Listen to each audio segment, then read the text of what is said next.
Back. In the name of the Father, and of the Son, and of the Holy Spirit. Amen. Amen. Blessed Lord, who hast caused all holy scriptures to be written for our learning, grant that we may in such wise hear them, read, mark, learn, and inwardly digest them, that by patience and comfort of thy holy word we may ever hold fast the blessed hope of everlasting life, which thou hast given us in our Saviour Jesus Christ. Amen. In the name of the Father, and of the Son, and of the Holy Spirit. Amen. Well, I have to say, I think that this bit of the books of Samuel is a bit of a page turner. As you think, what is going to happen next? If you remember last time, David was on the run. He called in at Nob, where the priest Ahimelech was given Goliath's sword and some of the holy bread. And then he fled to Achish amongst the Philistines, and there he pretended to be mad so as to escape attention. Chapter 22 now begins. And David went from there and got away to the cave of Adullam, and his brothers heard, as well as all his father's household, and they came down to him there. So it's kind of retrospective confirmation of Saul's paranoia, saying, they're all out to get me, they want to replace those dreadful Bethlehemites, they want them to replace me and the people of Benjamin. And in fact, his brothers are probably very sensible, although when we met them before they were rather embarrassed and contemptuous of their kid brother. Now they come out to join him, and it means that they're going to be free of Saul's reprisals. And every man in straits, and every man in debt, and every man who was embittered gathered round him, and he became their captain, and there were about 400 men with him. So David attracts anyone who's kind of dispossessed, and all the people who've got nothing to lose. Put it in modern terms, David is, the one who radicalizes them. If you think of the people, go out and join ISIS, it's often people who don't quite fit, and so they're ready to join some outfit which gives them a new life and an identity. And so David, he is the kind of the wild man out in the wilderness there. Does it remind you of Jephthah? The one whose daughter died because of the silly vow. And Jephthah was an outcast initially from his family because he was the son of a prostitute. And then they realised, because he was so wild and violent and so on, that he was the one who would rescue them. And so he became the judge, the one who would strike down the Philistines. In the same way, what's happening to David now is actually this is a very effective training in leadership and in military campaigning.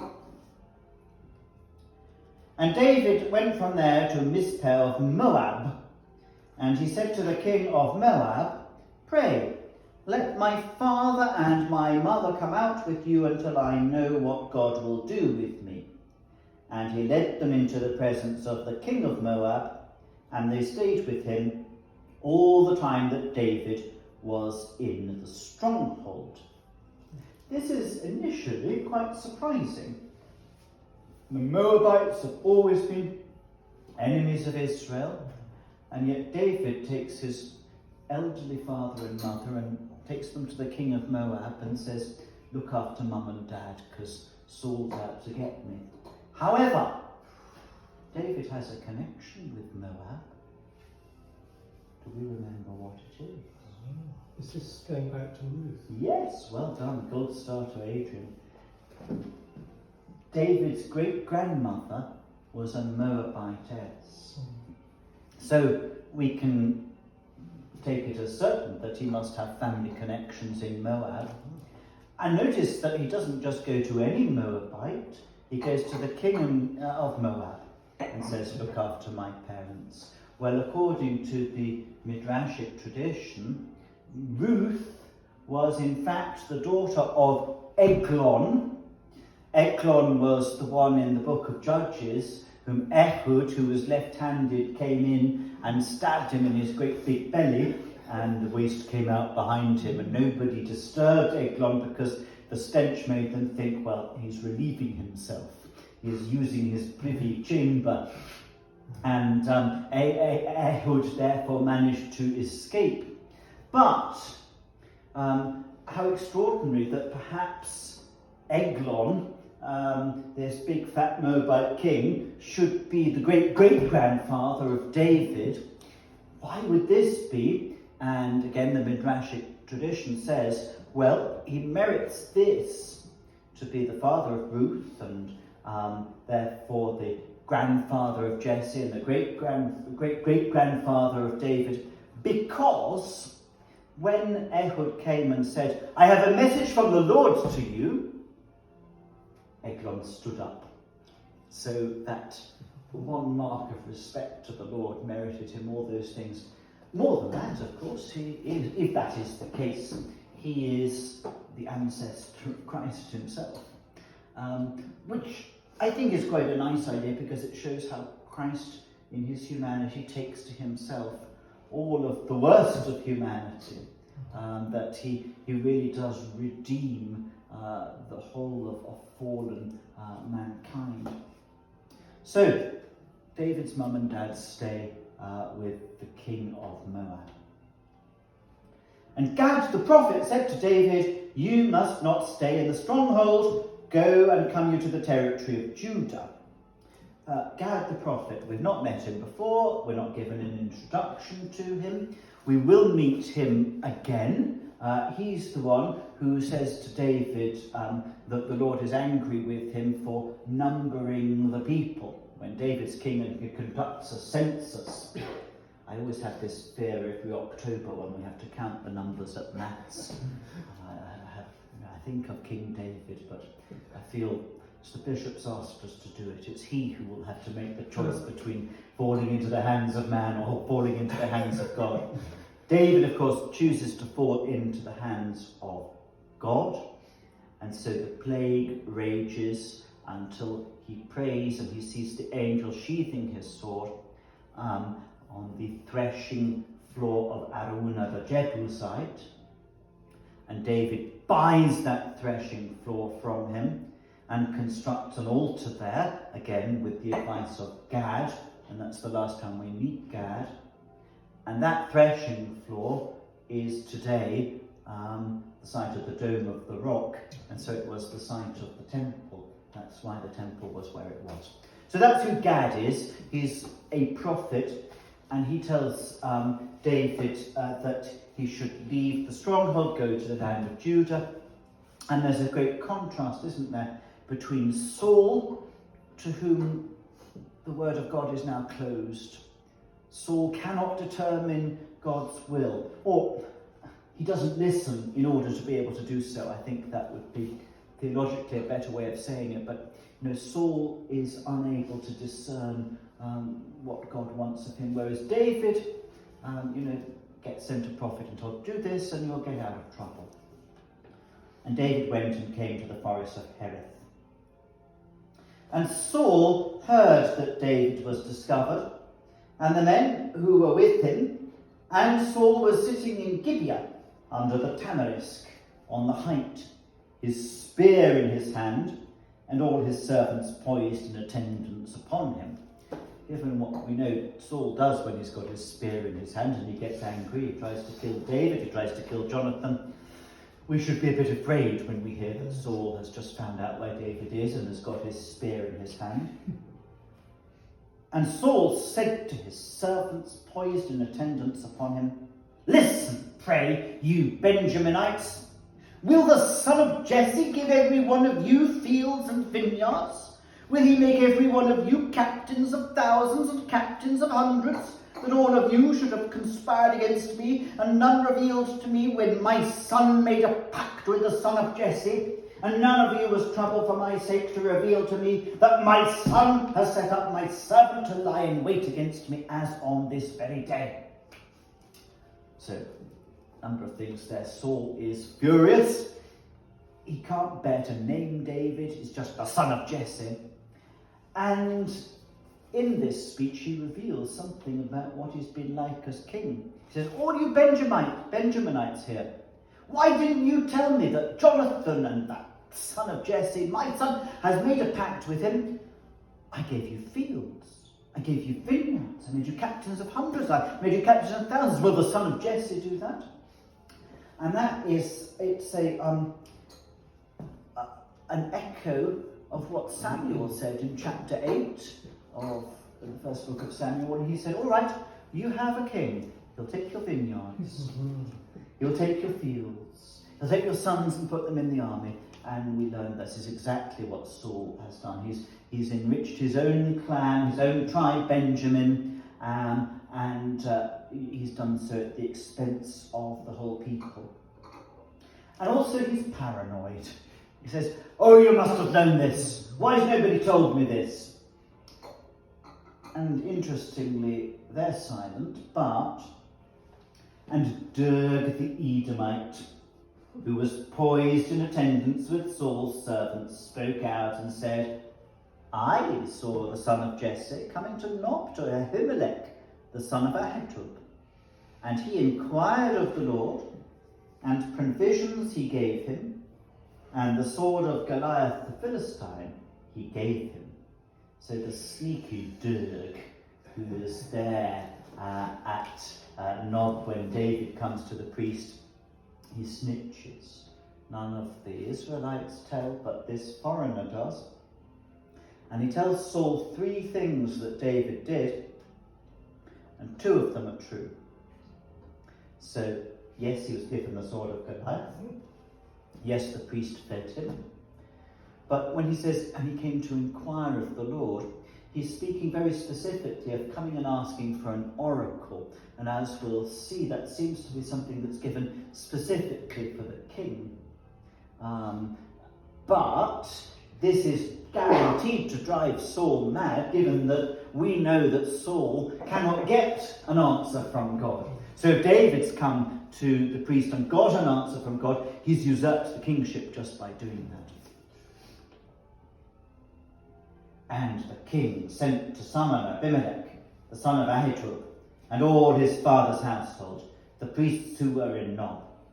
And they all came to the king. Remember how when David approached Ahimelech and he was trembling, he kind of knew the game's up, that something terrible is going to come of all this. And Saul said, listen, pray, son of Ahitub.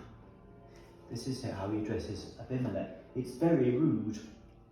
So to just call him, like he says, son of Jesse, and this is God's priest, and for him just to say, you son of Ahitub, just not to call him by his name. And he said, here I am, my lord. And Saul said, why did you conspire against me, you and the son of Jesse, giving him bread and sword, and inquiring of God for him, so that he set up to lie in wait against me on this very day? Again, remember, David is not actually conspiring against Saul. He's fleeing from him very sensibly.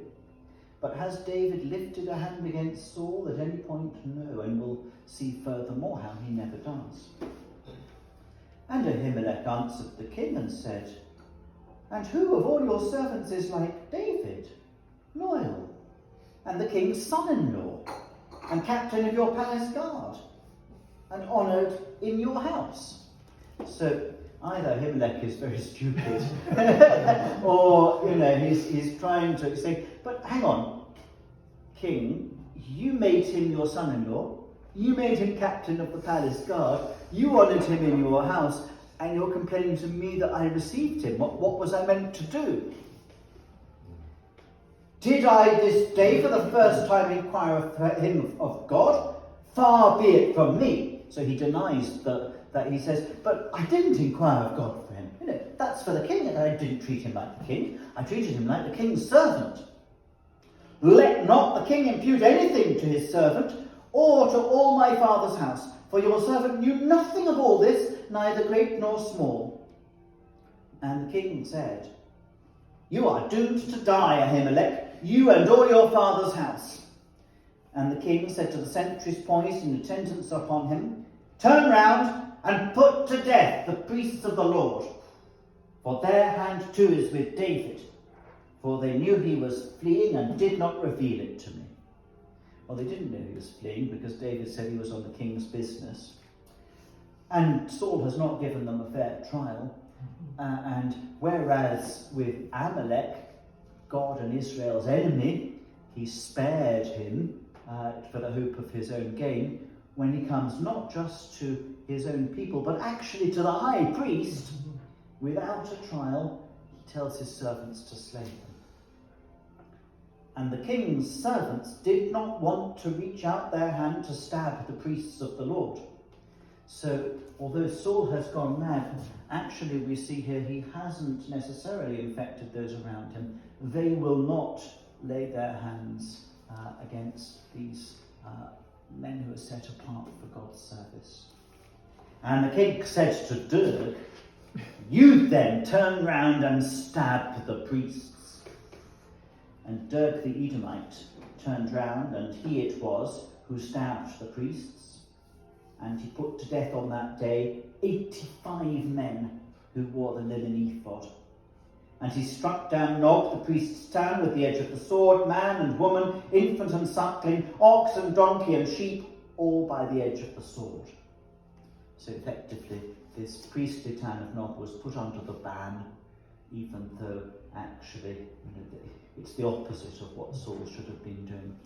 But it does fulfill a prophecy. Because, again, if we remember earlier on in the second chapter of this book, Samuel is given a message to give to Eli, and he's told all of your house will be wiped out. And Eli is the ancestor of Ahimelech.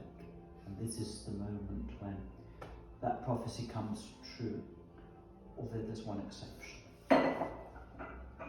And one son of Ahimelech, the son of Ahitub, got away, and his name was Abiathar, and he fled after David. And Abiathar told David that Saul had killed the priests of the Lord. And David said to Abiathar, "I knew on that day that Doeg the Edomite was there, that he would surely tell Saul, 'I am the one who caused the loss of all the lives of your father's house. Stay with me. Do not fear, for whoever seeks my life seeks your life, so you are under my guard.'" And in fact, the relationship between Abiathar and David will now continue until the end of David's life. Abiathar will be his high priest until, stupidly, he throws his lot in, not with Solomon, but with the king's other son, and so he goes into exile at the end, and Zadok becomes the high priest instead. Chapter 23. And they told David, saying, "Look, the Philistines are fighting against Keilah, and they are looting the threshing floors." Very similar, isn't it? Going back to the back book of Judges, Philistines raiding again, and the threshing floors. Remember how Gideon had to tread out the wheat in the winepress to hide from the Philistines. And David inquired of the Lord, saying, "Shall I go and strike down these Philistines?" So David can ask the Lord. Why? Because Abiathar, as we'll see in a moment, he has an ephod. So we heard 85 who wore the linen ephod were killed. So the ephod is a priestly garment, but it's also an instrument of divination. We don't know quite how it worked, but it seems it can give binary answers. So if you ask a question of the Urim and Thummim using the ephod, it can give you a yes or no. And that is reserved to the king, and the fact that Abiathar is now using the ephod for David is another seeping away of Saul's power and his relationship with God and giving it to David, the man after God's own heart. And David inquired of the Lord, saying, "Shall I go down and strike these Philistines?" And the Lord said to David, "Go and strike down the Philistines and rescue Keilah." And David's men said to him, "Look, we're afraid here in Judah, and how much more so if we go to Keilah against the Philistine lines." Keilah is actually in Judah, but it's on the border. And so, it's a dangerous kind of frontier town to be in. It's the Wild West. And David again inquired of the Lord, and the Lord answered him and said, "Rise, go down to Keilah, for I am about to give the Philistines into your hand." And David and his men with him went to Keilah and did battle with the Philistines, and he drove off their cattle and struck at them a great blow. And David rescued the inhabitants of Keilah. And it happened when Abiathar, the son of Ahimelech, fled to David at Keilah, that the ephod came down in his hand. So that confirms how it is that David has inquired of the Lord. But even though David is continuing to defend the Israelites against their enemies, this is not going to please Saul, because when you have an enemy, you don't want to hear anything good of them. And it was told to Saul that David had come to Keilah, and Saul said, "God has given him in my hand, for he has closed inside a town with a double gate and bolt." So Saul thinks, great, I go down there, I can surround him, we've got him. And Saul summoned all the troops for battle to go down to Keilah to lay siege against David and his men.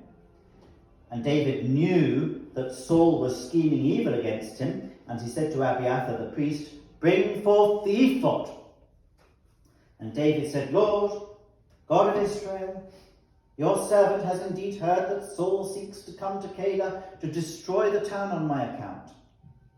Will the notables of Keilah hand me over to him? Will Saul come down as your servant has heard? Lord God of Israel, pray your servant." And the Lord said, "He will come down." And David said, "Will the notables of Keilah hand me over and my men to Saul?" And the Lord said, "They will hand you over." So even though David's rescued this town, he's given this oracle that, well, if you stay here, they'll hand you over to Saul. And lest we should judge them too harshly, remember they have heard what happened to all the inhabitants of Nob, that if you cross Saul in relation to David, you and all your family will be killed. And so when David discovers that his own life is in danger, and David arose and his men with him, about 600 men, but they had 400 before, now they've got 600, and they came out from Keilah and moved about wherever they could, and to Saul it was told that David had gotten away from Keilah, and he ceased going out. And David stayed in the wilderness in strongholds, and he stayed in the high country in the wilderness of Ziph. And Saul sought him all the while, but God did not give him into his hand. And David saw that Saul had come out to seek his life, and David was in the wilderness of Ziph in the forest. Now last week I mistakenly said, but corrected it, that we were hearing the last meeting between Jonathan and Saul. This really is the last meeting between Jonathan and Saul. And Jonathan, the son of Saul, arose and went to David in the forest and bade him, "Take heart in the Lord." It must have been a great risk for Jonathan. Leaving the royal court, his father's already pretty angry with him, but he goes and seeks out David. And he said to him, "Do not fear, for the hand of Saul my father shall not find you, and it is you who shall be king over Israel. And I on my part will be your viceroy, and even Saul my father knows it." The really sad thing is, because of the continued blindness of Saul, Jonathan too dies, the fulfillment of that vow earlier on perhaps. But maybe Jonathan is just hopelessly naive. I mean, could it really work, Jonathan being second in command, when in fact he is the heir to the previous dynasty? And the two of them sealed a pact before the Lord, and David stayed in the forest, but Jonathan went to his house. And Ziphites came up to Saul at Gibeah, saying, "Is not David hiding out among us in the strongholds in the forest on the hill of Hachilah to the south of the wasteland?" So once again, there are people who are rather afraid of Saul. Even though from our perspective we can almost pity Saul, seeing how David is always successful. Might not have looked like that at the time. David is the upstart. Okay, he's got this ragtag band of marauders with him, But Saul is the king and he has a proper army and he's got the power here. And so they think, it's going to go badly for us if David's discovered to be hiding among us, so let's go and tell the king. And so whatever you may desire, O king, to come down, and ours is the part to deliver him into the hand of the king. And Saul said, Blessed are you to the Lord, for you have shown pity on me. So Saul is rather pathetic. He's not majestic, saying, well, you've done right. He says, though he's the kind of victim here, and, he's the one who's being oppressed. Go, pray, make certain and mark and see the place where his foot treads, and who has seen him there, for it has been said to me that he is very cunning. So again, Saul, I know how slippery he is. Remember, David has not raised a hand against Saul. David is simply fleeing from Saul, who has tried to kill him on numerous occasions now. See and mark all the hideouts where he may take cover there, and come back to me when you are certain, and I shall go with you. Remind you of someone, another king, later on, descendant of David? When you find him, come back and tell me, that I too may go away. And indeed, all of these, David is always a type of Christ, the innocent who is sought to be killed and to be taken. And indeed, if he is in the land, I shall search for him among all the clans of Judah. And they arose and went to Ziph ahead of Saul, and David and his men were in the wilderness of Maon in the desert south of the wasteland. And Saul went and his men with him to seek David. And it was told to David, so David has his own spies, it would seem. And he went down to the crag and stayed in the wilderness of Maon, and Saul heard and pursued David into the wilderness of Maon. So it is in the account here you get David in the cave of Adullam, Saul in Jerusalem, well not in Jerusalem, sorry, in his capital. Then you get David, then you get Saul, and then the sentences get, they get closer and closer together. And Saul went on one side of the mountain, and David and his men were on the other side of the mountain. And David made haste to go off from before Saul, while Saul and his men were circling the mountain after David and his men to catch them. Just then, a messenger came to Saul saying, Hurry and go, for the Philistines have invaded the land. So all of this internal fighting actually has blinded them to the fact, well, there are real enemies out there. And Saul turned from pursuing David and went to meet the Philistines. Therefore do they call that place the Crag of the Divide. And David went up from there and stayed in the strongholds of En-Gedi.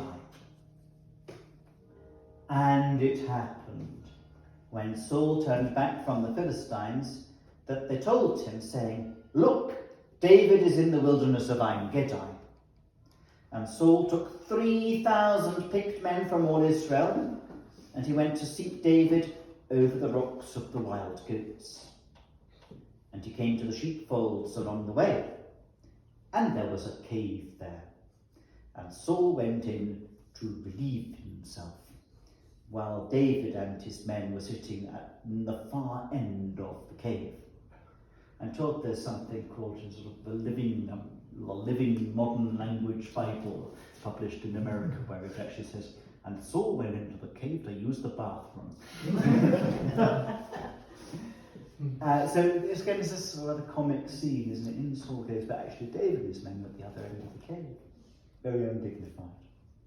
And David's men said to him, Here is the day that the Lord said to you, Look, I am about to give your enemy into your hands, that you may do to him whatever seems good in your eyes. Saul's literally been caught with his trousers down. And David has a golden opportunity. And David rose and stealthily cut off the skirt of the cloak that was Saul's. And it happened then that David was smitten with remorse because he had cut off the skirt of the cloak that was Saul's. And he said to his men, The Lord forbid me that I should have done this thing to my master, the Lord's anointed, to reach out my hand against him, for he is the Lord's anointed. And David held back his men with words and did not let them rise against Saul. And Saul rose from the cave and went on the way. And David then rose and came out of the cave and called after Saul, saying, "My lord the king!" And Saul looked behind him, and David knelt, his face to the ground, and bowed down. And David said to Saul, "Why should you listen to people's words, saying, 'Look, David seeks to harm you'? Look, this day your eyes have seen that the Lord has given you into my hand in the cave, and they meant to kill you. And I had pity on you, and said, I will not reach out my hand against my master, for he is the Lord's anointed. And my father, see, yes, the skirt of your cloak in my hand.